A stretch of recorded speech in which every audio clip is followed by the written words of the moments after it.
大家好，我是陈君卫。今天我们来谈一谈这个习包者，他为什么敢直接开倒车，逆天下之大不韪，直接逆向的直接就是把这个社会带到沟里面去。他们的胆量与勇气从何而来？我记得大概就是原来的薄熙来在唱红打黑，在重庆那段时间，好像是2012年左右吧。就那段时间，我曾经去过重庆。当时的话，就是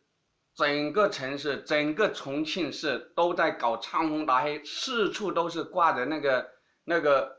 一边旗子，一边是那个国旗啊，就是中共国的国旗啊，五星红旗，一边是党旗，然后并排着挂满了所有的大街小巷，然后学校或者周边的那个大学呀，包括幼儿园，就包括那个党政机关，全部都被这种红旗红掉一大片，那两面血旗全部包围了，然后四面都挂满了挂满了各种各样的那个废话标语，也就是那个所谓的什么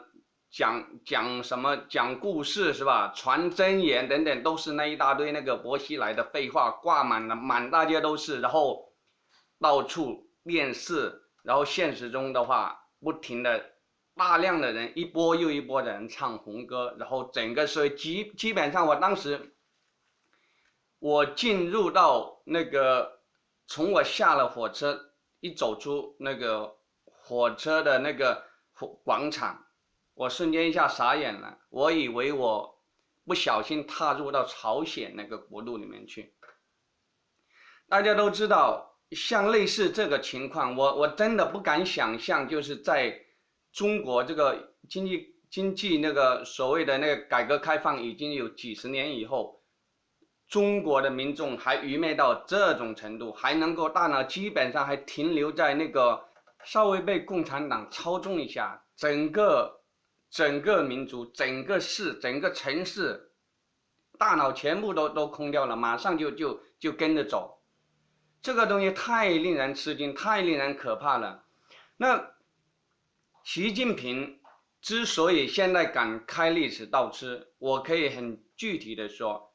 薄熙来的重庆模式已经给他提供了一个非常具体的现代化，就是在当代可做这种集权独裁的统治，直接操纵民心的样板。这是测试你的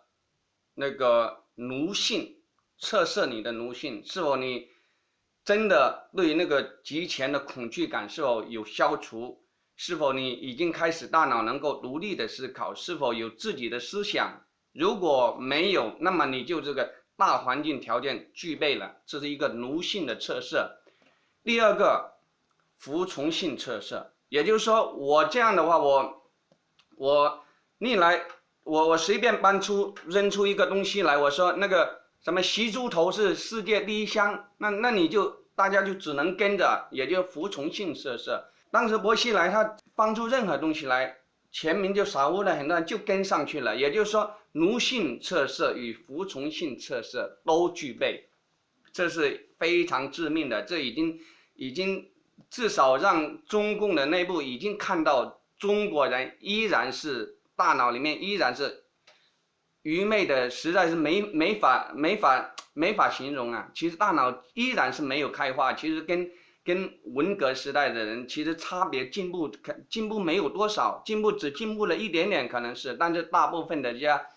上了一点点年纪的老大妈老阿姨基本上还是处在那个年代的人，思想并没有任何改变。还有就是愚昧性测试，就是说你的民族是否大脑里面已经开始真的有学习了，有反思了，知道中国的历史。曾经的话，在老毛时代被整得七零八落，整个中国被整死了7、8千万的人口。那这段历史，在这个沉重的历史背后，这个民族是否有反思？事实证明的话，就是在唱红打黑的那个阶段已经看出来不具备。所以这个话，你看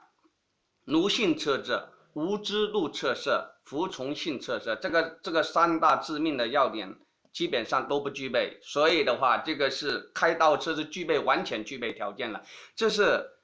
薄熙来给习近平提供了一个中国人可以继续当猪的活样本。那么在习近平开始拿到了权柄，开始执政中国的时候，他自己又做了些什么实际的行动呢？大家现在是否还记得广场舞？到处在建广场舞，就是全国性的，而且所有的场地都要预先留给那个广场舞。这是习近平开始，其实也就是重庆的唱红打黑的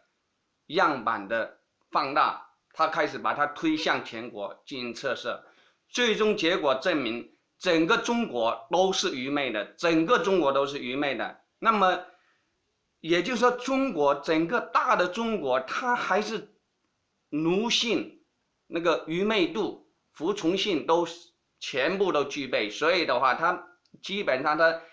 倒行逆施基本上是没有任何障碍的。而且在这个推广它的这个独裁的政权的推行的过程之中，没碰到什么障碍。比如说，我把我的猪头像，老习说把我的猪头像给我挂到大街小巷去。你会发现一大堆人争先恐后的想去挂，因为挂了就会得到赏金，对不对？不挂的人我把你干掉。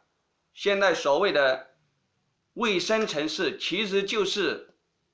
你拍马屁拍的最响的，把所有的不管你这个城市经营的好与不好，老百姓的生意如何，你把所有的洗脑的广告牌给我挂的整整齐齐的，一切都是看过去就是彻底的完全的那个老毛一样的样板给它摆出来的话，那你城市就会获得奖励，而你执行的人会获得职位上的提升，会获得利益上的回报。那么最终的测试结果就是非常行得通，没有通行无阻。而且大家如果印象还有点印象的话，还记得春节的联欢晚会，以前都是大家传统的在过年过节的时候，大家团聚在一块，就是一个亲情的一个聚合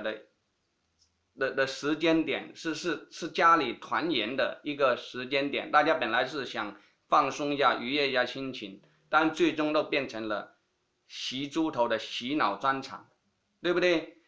但媒体方面也是一样的，让人家那个开始的话，就是所有的敢发声的媒体一个一个干掉你，包括南方周末，包括很多的那个其他的媒体也一样，你只要不听话的，惩罚，然后最终的话，现在只有一种声音，就是洗猪头的声音，整个中国只有一只猪在说话。那么这个东西条件它是循序渐进的做，这个一切都是没有任何障碍。你自己想一下，如果你通过一系列的实验测试，结果是可行的话，他怎么不敢去做这个事情呢？所以这个中国有的时候灾难不是莫名其妙的，灾难真的是有原因的。如果要是老百姓的话，已经习惯了当猪，那你的命运的话，甚至你已经在开始模仿像猪一样的生活的话，那你的命运最终的结果也就是猪。不是说人家不给你权利，你有的时候你有机会，各种各样的机会去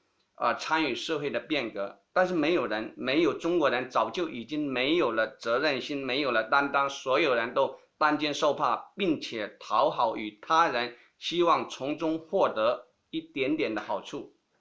那么这个社会的命运，就现在的结果就是所有人都被老习一个人踩在脚下，这就是当前中国命运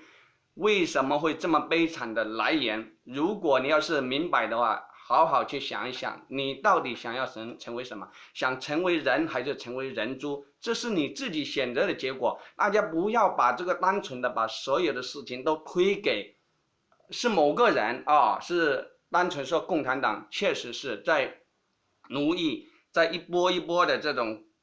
打压之下，人慢慢会丧失你的意志。但是最终的话，人家能够把这一切，把他的那个独裁的专政推行的畅通无阻，也需要老百姓的配合，否则的话是很难一个人孤掌难鸣，他不可能做大的。想当人猪还是有尊严的，当个人，权力就在大家的手上，在我们每个人的手中。你有权利，你有责任去参与推翻这个暴政。今天的视频就到这，谢谢大家。